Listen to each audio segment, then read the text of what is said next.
Oi pessoal, eu sou o Renan Canuto, esse é o meu canal.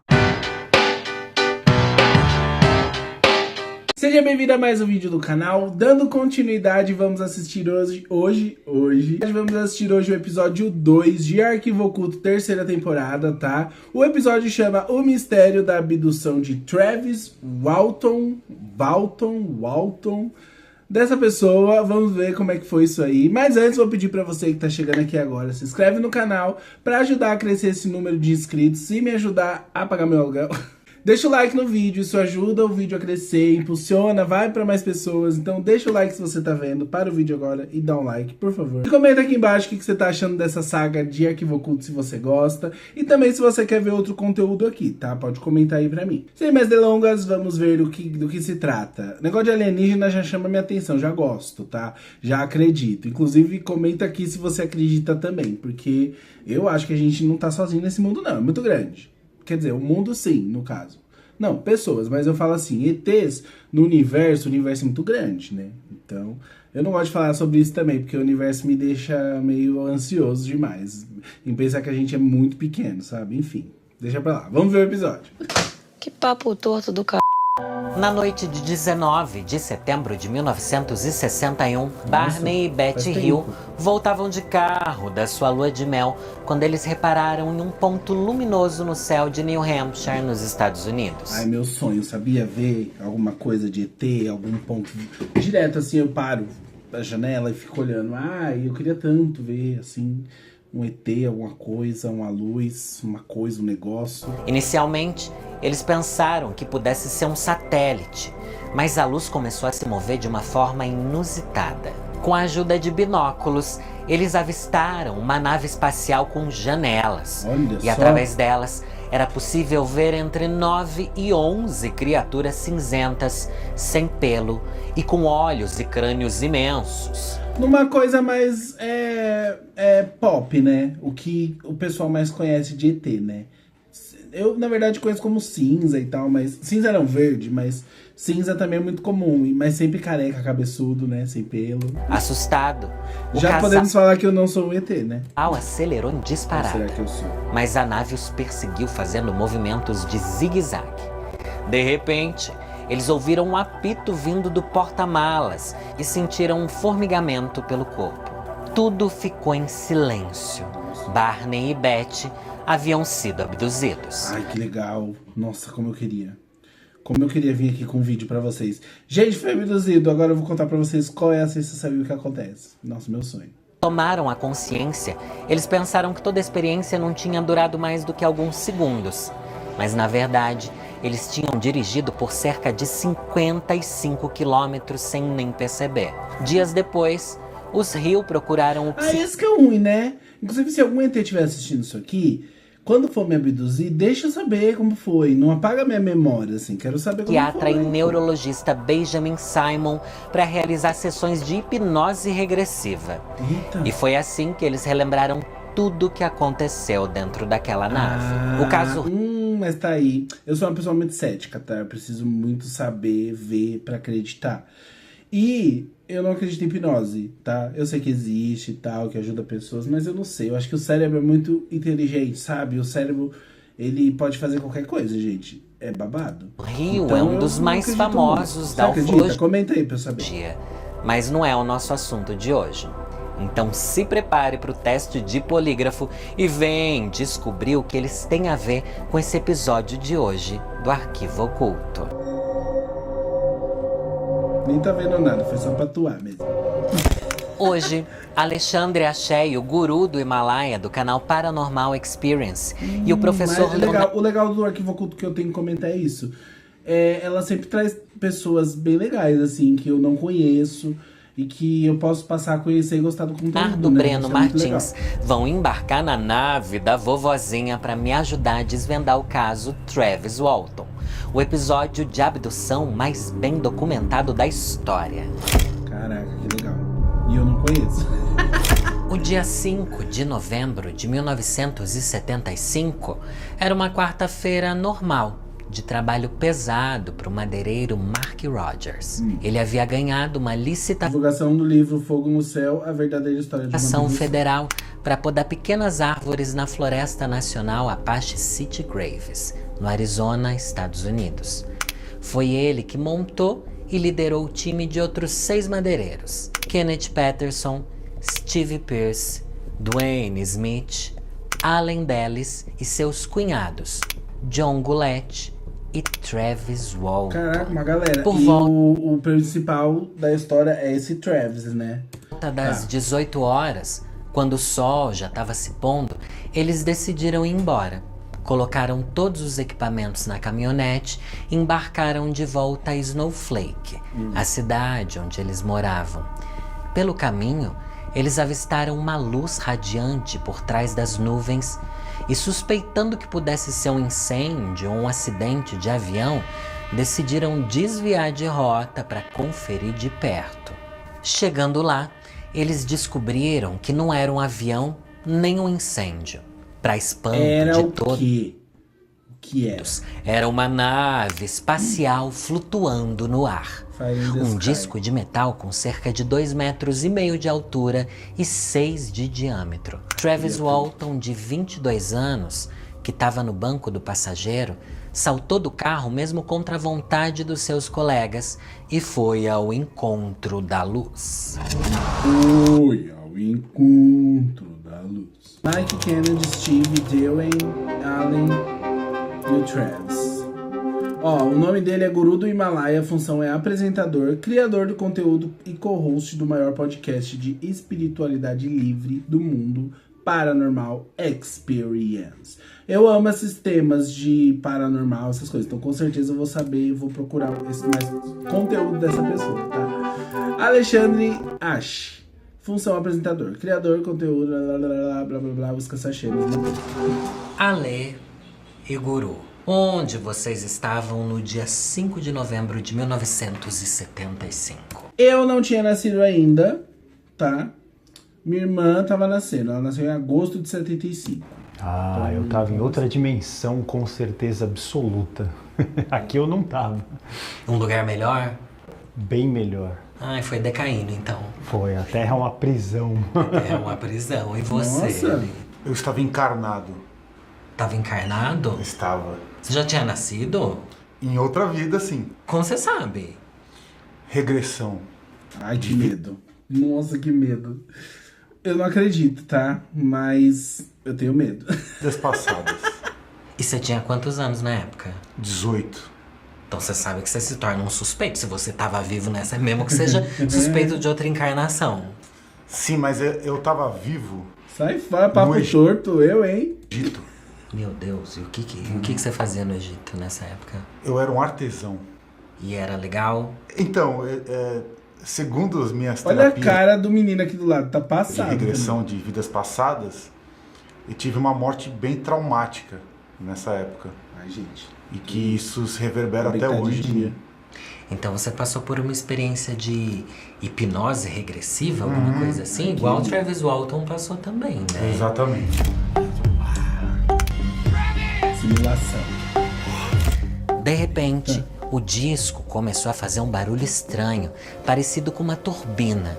Um feixe de luz azulado que Travis chamou de Bem filme, né? Bem filme. Mas os filmes, eles retratam coisas que aconteceram às vezes, né? energia explosiva Isso eu atingiu acredito. seu peito e o arremessou por uns 4 metros.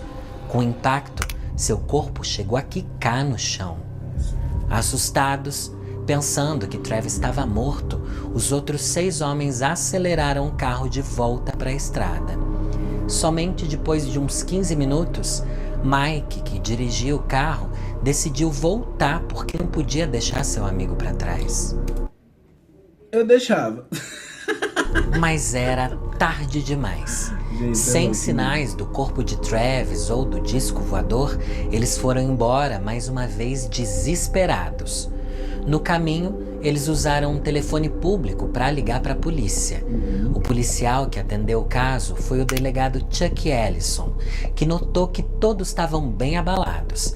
Ele suspeitou que os homens estivessem drogados ou alcoolizados, mas nada de errado foi encontrado.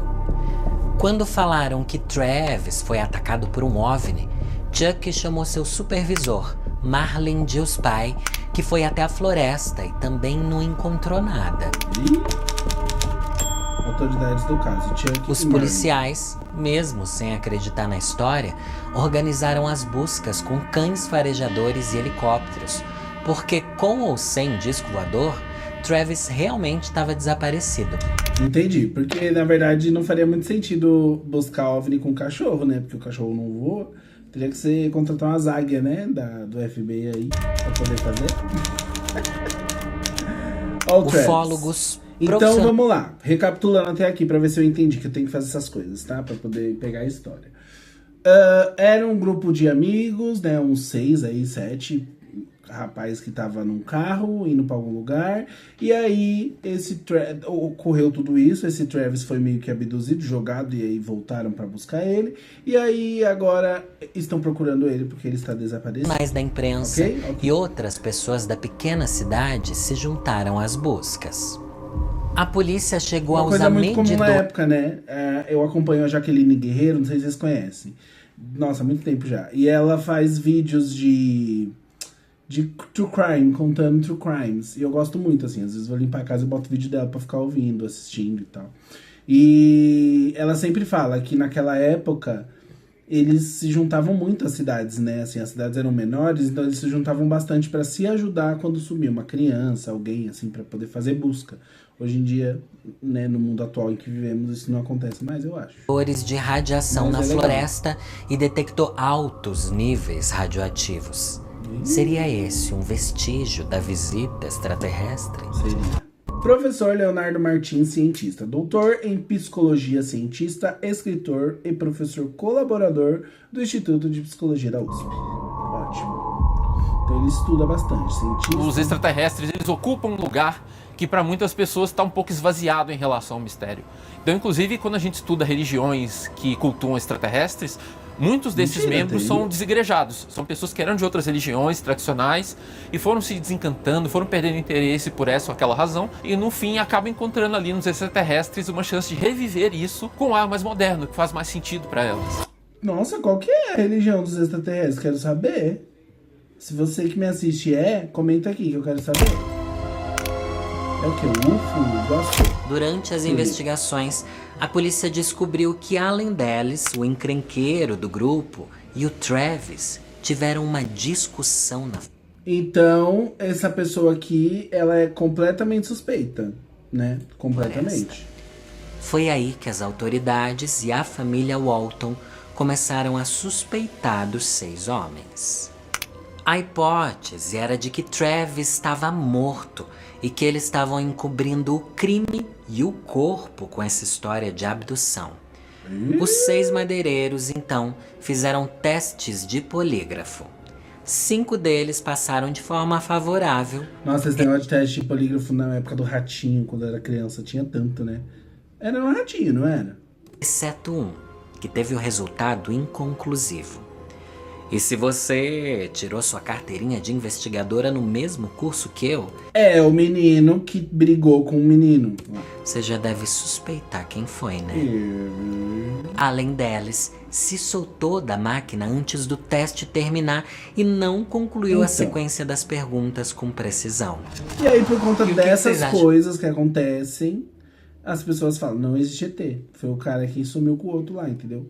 Tudo tem uma explicação, aqueles, né? O que eles estavam fazendo aqui? A gente já pegou muitos relatos parecidos com isso, em que as pessoas enxergam uma luz estranha no céu, uma luz muito mais intensa do que uma estrela. Nossa, gente, eu faço muito isso. Às vezes eu tô aqui, minha cama é aqui, né? Ali tá a janela. Aí, às vezes eu fico olhando, ou então a da cozinha também, que dá na janela. Inclusive, quadro de culinária, vocês iam gostar? Tô com vontade de fazer, hein? Tô com vontade de criar umas coisas novas pro canal aqui. Se você tiver alguma sugestão, coloca nos comentários aqui. Mas enfim, ó, tá vendo o TDAH? Do Neida. Fico olhando, às vezes tô cozinhando assim à noite, eu fico olhando.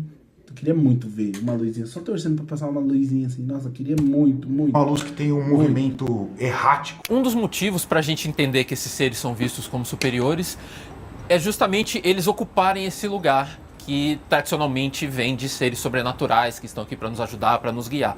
Os extraterrestres são como se fossem anjos espaciais. Ou como em algumas vertentes da ufologia costuma se dizer, irmãos cósmicos. A gente acaba projetando... Então, e a gente... É muito isso que ele falou mesmo. A gente acha que eles são muito inteligentes, até por eles se esconderem dessa forma, porque nunca ninguém nem viu. Quer dizer, tem uns relatos de pessoas que viram e tal, mas eu nunca vi, então eu preciso ver pra acreditar. E aí a gente coloca eles nesse lugar de que a gente não tem acesso porque eles são inteligentes o suficiente pra saber que não existem, né? Vocês entenderam, né? Nos extraterrestres essa questão religiosa tradicional e vendo-os como aqueles seres angelicais que vão trazer as respostas espirituais pra gente, fora que eles vêm do céu, que é um lugar que a gente já tende a atribuir características sobrenaturais, origem. E se você for ler nos livros de história, antigamente o céu não era explorado, né? Até o Dumont lá veio com o 14 bis, olha só, estudei. Ele não era explorado o céu. Então, assim, a gente conseguiu chegar até o céu. Hoje já chegamos até a Lua também. Gente, não é possível que só tem a gente aqui. Do sobrenatural. Por exemplo, Jung, na psicologia, foi um dos primeiros a perceber isso, que o fato de vir do céu, supostamente, é algo que já vai mexer com o nosso psicológico a ponto de nos tornar propensos a divinizar. Quando não havia mais esperanças de encontrar Travis vivo, o telefone de Alison Walton, sua irmã, tocou no começo da madrugada. Do outro lado da linha, um homem pedia ajuda desesperadamente. Apesar de acharem que a ligação não passava de um trote, Grant Neff, o marido de Alison, partiu em direção à cidade de Heber, onde Travis disse que estaria. Grant encontrou Travis deitado dentro de uma cabine telefônica, com as mesmas roupas que usava no dia da abdução, com uma barba maior e 5 quilos mais magro. Apesar disso, não havia sinais... Barba maior, mesma roupa, porque foi a roupa que sumiu. Barba maior porque a barba cresce, se você não faz. E qualquer outro. Maior e 5 quilos mais... E 5 quilos mais magro, duas opções. Uma ficou sem comer, a outra ou sem pique. Magro. Apesar disso, não havia sinais de fome, apenas de desidratação. Durante todo o caminho de volta, Travis parecia atônito. Ele não conseguia conversar. Falava apenas sobre ser... Nossa, esse Fire in the Sky é um filme, né, baseado na história. É do ano que eu nasci. De pele branca e olhos enormes. Conforme a história se espalhava pela cidade, as pessoas começaram a julgar o grupo de madeireiros. Em entrevistas mais recentes, o grupo revelou que chegaram a ser ameaçados naquela época. E as imagens de alienígenas, vocês têm alguma? Já tiveram contato? Já. E mostra pra gente então essas imagens, quero ver. E aí? Eu já tive algumas experiências de visualizar OVNIs e naves, né? Luzes no céu. Hoje em dia, como você falou, estão falando-se cada vez mais disso, a gente vê já... Teve um negócio agora do Congresso de algum lugar, eu não vi muito bem, mas teve um negócio agora que foi aprovado, não lembro, mas tem a ver com alienígena. O governo fala sobre isso e tal, mas antigamente parece que tinham tantos avistamentos com filmagens horríveis e agora que a gente tem celulares incríveis, ninguém vê, né? Ninguém consegue filmar nada. E quando aparece uma filmagem, todo mundo fala que não é de verdade. O que a gente faz? O Ale sabe responder essa sobre, por exemplo, câmeras de celulares, que nem essa aqui, ó. Dá pra ser bom isso pra filmar? Então, a gente acha que é bom, mas não é. É ruim. É conveniente. Eu acho conveniente. O sensor dessas câmeras é extremamente pequeno e para filmar cenas noturnas, a imagem ela é péssima. Tá, então, mas e o olho? Eu nunca vi. A gente acha que a gente tem um equipamento de filmagem no bolso, mas na verdade não tem. E é isso que realmente acontece. Por quê? A gente recebe vídeos, relatos, registros de OVNIs todo dia, praticamente. Bolinhas no céu, milhares, assim. E aí, a gente sempre vai analisar, a gente pede os arquivos originais, a qualidade do arquivo é sempre muito baixa.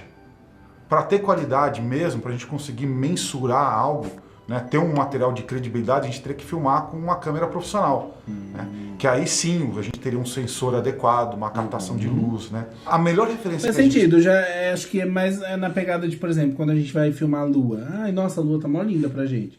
Aí a gente pega o celular e vai filmar a lua. Fica uma bosta. Tem, para entender que é um fenômeno sem explicação, é quando você tem 3 pontos no céu, 3 pontos muito intensos no céu, e eles meio que formam um triângulo se movimentando de forma espacial e volumétrica, como se fosse um volume, uma geometria mesmo, né? Aquilo ali é impossível de ser replicado, feito ou criado pelo ser humano com as tecnologias que a gente tem hoje. Literalmente a 40 mil pés de altura, né? Então acima das nuvens, né? Então aí a gente sabe que é um fenômeno realmente sem explicação. E como mais uma tentativa... Então você tá me falando, rapaz moço, que as naves espaciais não são redondas, elas são triangulares? É isso? De legitimar sua história, Travis Walton aceitou passar pelo teste de polígrafo, realizado pela APRO. Além do teste que apontou verdade em sua história, Travis passou por uma sessão de hipnose regressiva, assim como o casal Hill que eu comentei na abertura do episódio. Bom, a hipnose é só uma técnica de comunicação que visa estimular a pessoa a prestar atenção em alguns processos e não prestar tanta atenção em outros. Por exemplo, prestar atenção na voz do hipnotizador. E aí, ao longo desse processo, essa comunicação ela pega carona na sugestionabilidade que todos nós temos. Alguns têm mais, outros têm menos, mas todos nós temos uma possibilidade de responder bem à sugestão. Se eu começar a falar aqui, por exemplo, que começou a ficar menos frio e eu começar a insistir que o vento está parando, que o vento está até dando uma baforada mais quentinha, algumas pessoas podem começar a sentir que a temperatura... Não, moço, não fala isso, pelo amor de Deus, não. Eu tenho que gravar com a janela fechada. Quem é do canal há mais tempo sabe que o barulho é difícil. E aí, tá um calor, então vamos falar que tá frio? Nossa, tá muito frio, caramba, que frio. Nossa, tá muito frio. É assim? Está subindo. Isso é normal, nós somos seres sociais e nós respondemos a esse tipo de coisa, especialmente se a outra pessoa fala de forma convicta. E a hipnose vai pegar carona nisso, sendo usada em vários contextos. Alguns a gente considera mais legítimos na ciência e outros menos legítimos. Entre os mais legítimos, a clínica. Eu sou psicólogo clínico, a gente usa hipnose na clínica para várias coisas, manejo de dor, ansiedade, mas sempre como auxiliar, sempre como coadjuvante. Eu já ouvi falar muito mesmo das pessoas que têm ansiedade forte, assim, que faz e que dá resultado. Então, assim, eu não acredito porque eu nunca fiz, mas eu super respeito e eu sei que existe, então é isso. Se forem memórias recentes, eu acabei de ser atropelado e vi a placa do carro 10 minutos atrás. Aí minha hipnose é legal, porque me tranquiliza, me torna focado, atento, eu consigo me lembrar daquela coisa que está fresca ainda. Tem até pesquisas mostrando que você, se for pensar no acerto da memória, você se lembra tão bem com a hipnose quanto sem, para fatos antigos. E tem um agravante que ela estimula falsas memórias, que são memórias de coisas que não aconteceram. Porque por conta desse estado que você fica, isso acaba estimulando seu cérebro a criar, fantasiar. Você tem experiências diferentes ali, a sua imaginação ela começa a trabalhar. Quando acordou, se viu deitado em uma maca dura e fria. Eita, chegou a imaginar que tinha sofrido um acidente na floresta e que seus amigos o tinham encaminhado para um hospital. Mas os médicos eram um pouco diferentes do que imaginava. 3 figuras humanoides de 1 metro de altura, pele pálida, sem pelos, olhos grandes com pupilas e pálpebras. Eles tinham expressões vazias, sem nenhuma emoção no rosto. Assustado, ele pulou da cama. Nossa, mostra no filme? Que legal. Uma barra que usou para balançar no ar e tentar afugentar os seres. De repente, os alienígenas mudaram de comportamento e saíram da sala por vontade própria, deixando a porta livre para o Travis. Ele usou essa oportunidade para fugir. Segundo Travis, a nave era pequena e bastante apertada, úmida e pouco iluminada. E como que ele fez para sair lá de cima do universo e vir para cá? Ou seja, ele foi simplesmente abduzido para um apartamento de São Paulo. No fim do corredor, ele encontrou uma sala com uma cadeira no centro. No teto, a projeção de diversas estrelas que se moviam conforme ele apertava os botões dessa cadeira. Seria essa uma sala de observação? Uma sala de controle ou GPS da nave? Uma sala de controle ou um GPS da sala de controle. Onde o Travis Walton foi abduzido fica entre os estados de Nevada, onde fica a Área 51, e o Novo México, onde aconteceu o caso Roswell. Tem uma coisa ali nessa região, né? Existem regiões onde tem mais incidência de aliens e tal. Onde que eu posso ir para encontrar? Você quer ver? Ou para fugir de se for no Brasil, por exemplo, vou falar do Brasil que é mais fácil. Tem uma região, eu vi isso com a Carmen Balesteiro, em Monte Verde, em Minas Gerais. Você pode ver muito isso. Lá em Mount Shasta, né, que é um lugar muito na Califórnia, que é um monte que todo mundo vai lá para ver. OVNI é batata que você vai ver. Machu Picchu, esses lugares. Gente, vai assim, alguém né, com a na câmera Índia, profissional na Índia, lá. você pega os vimanas lá, que são as naves.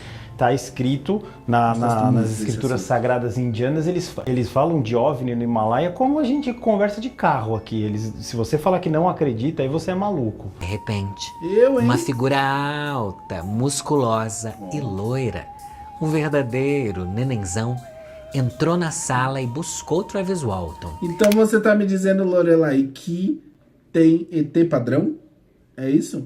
Esse suposto alienígena é conhecido na ufologia como nórdico ou pleiadiano. Pelo caminho, eles passaram por um lugar parecido com um hangar de aviões, como se a nave onde eles estavam fizesse parte de algo ainda maior. Finalmente, Travis chegou em outro ambiente, onde o ar era mais frio. A luz externa era mais brilhante do que antes. E ele tava respirando normal? E haviam duas figuras iguais ao nenenzão vestindo roupas de astronauta. Ele não parava de fazer perguntas e pedir ajuda para os nórdicos, mas não obteve nenhuma resposta. A última coisa que ele se lembra é desses humanos colocarem uma máscara que cobria sua boca e seu nariz. Os próximos passos foram ligar para sua irmã e ser encontrado dentro da cabine telefônica. Então aí que tá a história, aí que fica chato pra gente, porque eu quero saber como foi, porque ele chegou aqui.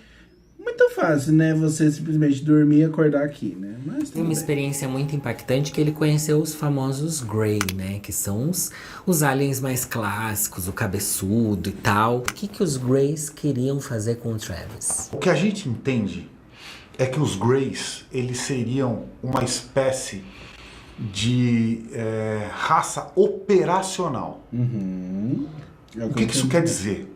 Que eles não seriam as mentes pensantes por trás de uma abdução. Eles seriam literalmente os soldados que iriam executar as ordens.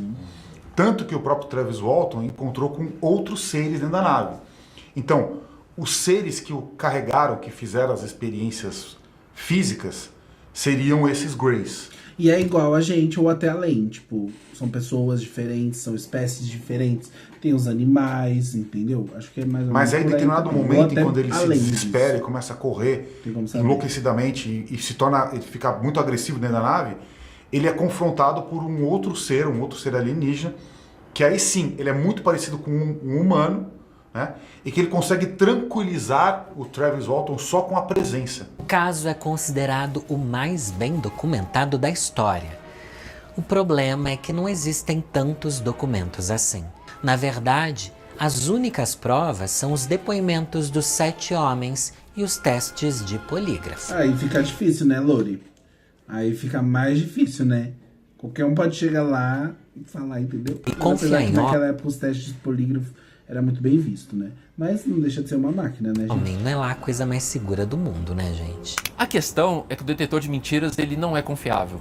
Por uma série de motivos. Embora a gente vá encontrar pessoas que trabalham com isso, bastante confiantes na sua capacidade de ler aqueles resultados e detectar ali eventuais mentiras, o que o polígrafo mede é estresse. Então, quando alguém faz uma pergunta e a pessoa responde, se ela responde dando sinais de estresse, isso é entendido como ela provavelmente está mentindo, porque ela está produzindo estresse para falar aquilo, precisa de um esforço e boa parte de nós se sente meio mal na hora que mente.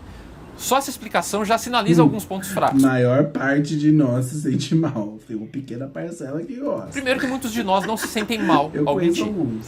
E mesmo que a maioria sinta, o que o polígrafo faz é... Ele estabelece um ponto ali, limite, e o que é acima desse limite Já pode ser considerado. interpretado. Ele tem uma linha de base. Então dá para forçar uma interpretação disso, por exemplo, se você, durante o período de calibração do polígrafo, produzir estresse em si mesmo. Se eu estivesse aqui agora passando por um polígrafo, tem aquelas primeiras perguntas que inclusive aparecem nos filmes. Pergunta o nome da pessoa, pergunta coisas simples. Aquilo justamente para calibrar para aquela pessoa. Eu cravaria a minha unha aqui na minha mão e produziria dor. Isso ia gerar aumento dos meus batimentos cardíacos, ia mexer no nível de suor. Rapaz, você tá certo isso? Você pode ficar ensinando essas coisas? Não, mas faz muito sentido, assim. Só de você estar num polígrafo, você já vai ficar nervoso, né? Pelo menos Na minha eu pele, ficaria. levar isso para um nível acima do patamar normal, que aí na hora que eu mentisse e eventualmente tivesse alguma reação, ia estar interpretado como normal. Porque eu respondi as perguntas de controle já sob esse nível de estimulação. É por essas e outras que o polígrafo ele não é usado em tribunais, em coisas assim, não é aceito como prova. Tanto a hipnose quanto o polígrafo... Onde que o polígrafo é usado hoje em dia? Na Fazenda. No programa do Faro, pra ver se os peão tá mentindo. entram no imaginário coletivo como validadores do depoimento do Travis e das demais testemunhas. Mas se a gente entende que nenhuma das duas é uma fonte confiável, que a hipnose produz falsas memórias com muita frequência, inclusive não precisa de sugestão direta. Tem vários experimentos mostrando isso. E o polígrafo, a gente também não pode confiar no resultado dele, acaba que esses dois pilares tão importantes caem. Ter poucas provas não é a única controvérsia na história de Travis Walton. É aí que entra na nossa história o escritor científico Philip Klass, considerado o rei dos desmistificadores de OVNIs. E é o terror das pessoas que acreditam, que defendem a tese, né? Extremamente cético, ele levantou diversos acontecimentos que apontam o caso como uma grande farsa. E eu, investigadora que sou, vou listar para vocês os principais.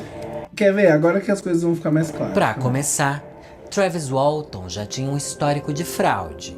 Em 1971, 4 anos antes da abdução, ele foi condenado por roubar e fraudar cheques de uma empresa. Em segundo lugar, o xerife descreveu Travis, seu irmão Duane e sua mãe como estudantes de longa data de OVNIs.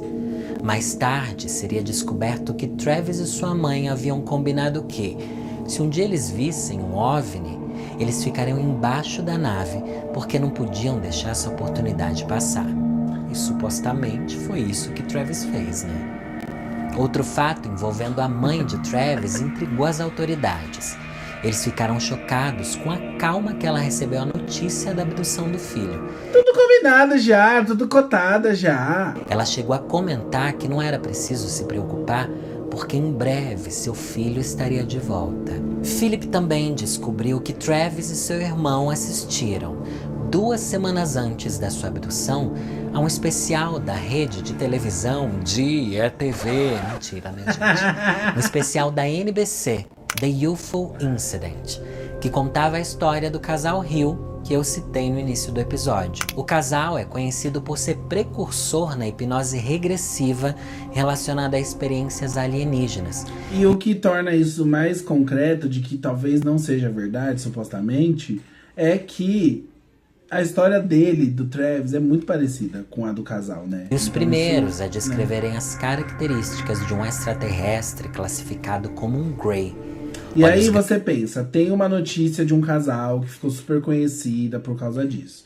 Você vem dar sua notícia e você dá as características diferentes do ET, vai dar ruim. Grandes, Então, pele acinzentada, Tá vendo? sem Faz muito mais pelos sentido. e com corpo humanoide. Os ETs começam a ficar mais sutis, começam a usar telepatia, não precisa mais ser a força, as roupas começam a ficar mais leves. Parece que o imaginário de cada época contribui muito pro formato que essas experiências têm.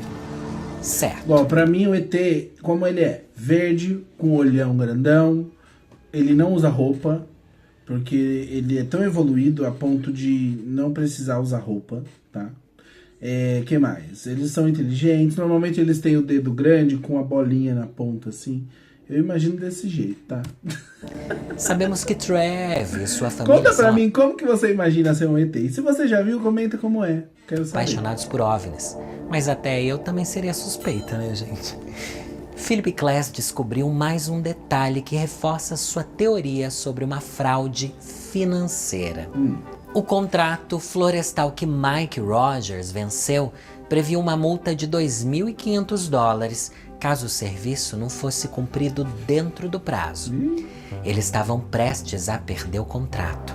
Em 20 de outubro, cerca de 2 semanas antes da abdução, Mike reconheceu por escrito que o trabalho estava atrasado e não seria possível cumpri-lo a tempo. Eles precisavam de um milagre, de uma desculpa para conseguirem prorrogar o prazo. E havia uma solução.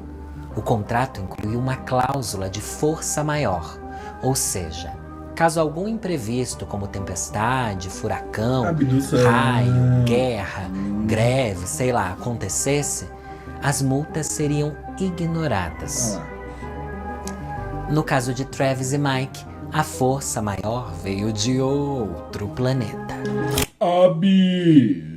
Abdução. Gente, a Lorelai é uma coisa meio Cid Moreira, não é não?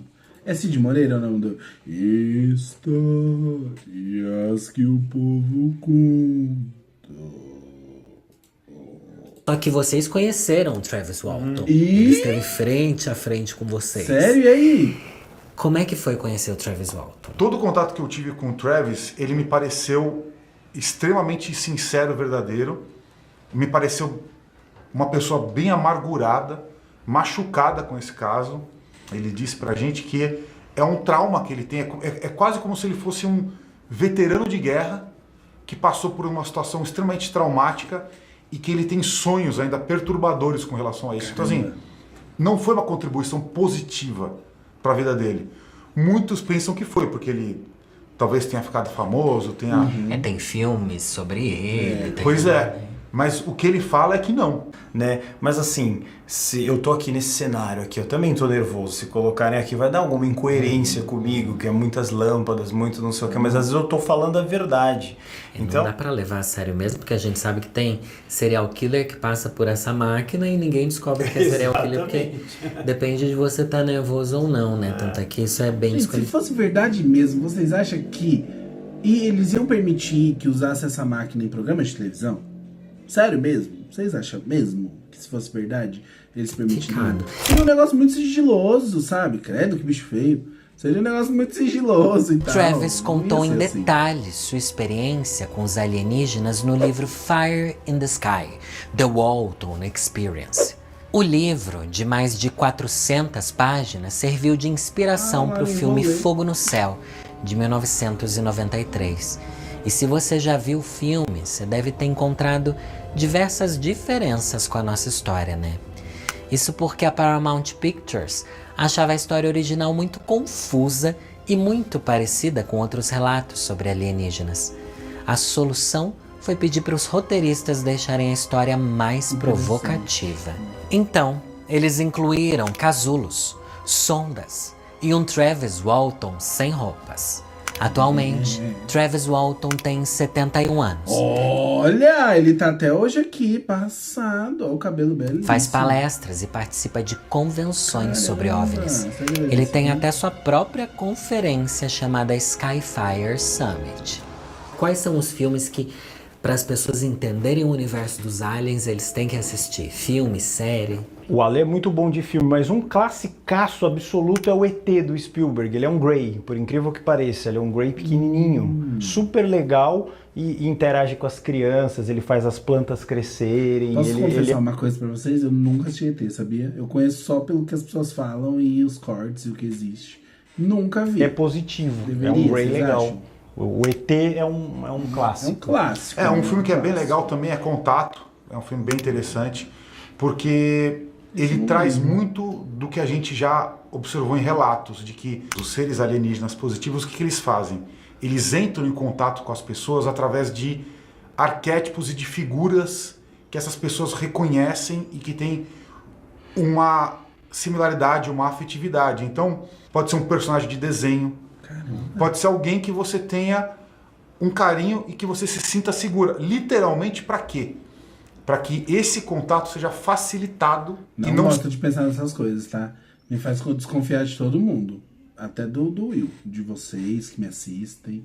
Será que tem algum seja bloqueado pelo medo. Seria legal, né? Que é exatamente isso que você falou. Você falou, qualquer ser que eu visse, mesmo os bonitos, você falou, mesmo alienígena bonito, eu ia ter medo. É exatamente assim que eles iam chegar em você, se é que já não chegaram. Agora eu tô me perguntando, né? Mas eles aparecem, tipo, em sonho ou aparecem real, assim? Tá, gente, vou ter que, agora, assunto sério aqui, vou ter que falar pra vocês uma coisa. Pode ser. Porque no filme ela fez uma viagem, assim. É exatamente isso. Normalmente, isso é uma coisa bem interessante, tá? Pensa então na imagem de que você está na sua cama dormindo e você tem dois seres físicos, biológicos, nos pés da sua cama. Pelo amor Deus de Deus. me livre!